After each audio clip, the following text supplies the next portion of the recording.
Long term wealth creation के लिए mutual funds में एसआईपी कंटिन्यू करें या एनपीएस कंसिडर करें, यानी एसआईपी वर्सेस एनपीएस में कौन सा सूटेबल हो सकता है। चलिए समझते हैं। सबसे पहला डिफरेंस है फ्लेक्सिबिलिटी वर्सेस रेस्ट्रिक्शन। एसआईपी के थ्रू आप म्यूचुअल फंड्स में इन्वेस्ट करते हैं जहां एंट्री, एग्जिट और इन्वेस्टमेंट अमाउंट में फ्लेक्सिबिलिटी होती है। एनपीएस में लॉन्ग टर्म लॉक इन होता है और विड्रॉल रूल्स प्री डिफाइंड होते हैं। अगला डिफरेंस है पर्पस। एसआईपी का यूज जनरल वेल्थ क्रिएशन के लिए किया जा सकता है।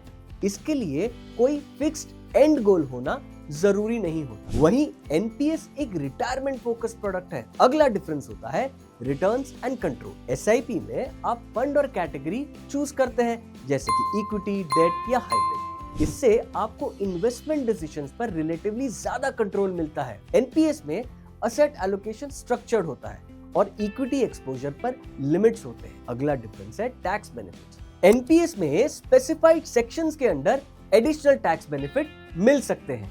वहीं म्यूचुअल फंड में किए गए एसआईपीज पर डिडक्शन नहीं मिलता, लेकिन हाँ, कैपिटल गेन्स टैक्सेशन अप्लाई होता है। लेकिन कुछ म्यूचुअल फंड्स जैसे कि ईएलएसएस में आपको टैक्स बेनिफिट्स मिल सकता है।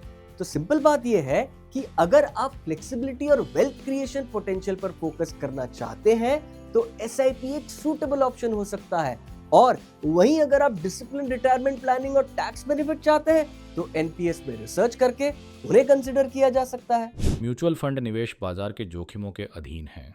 योजना से जुड़े सभी दस्तावेजों को ध्यान से पढ़ें।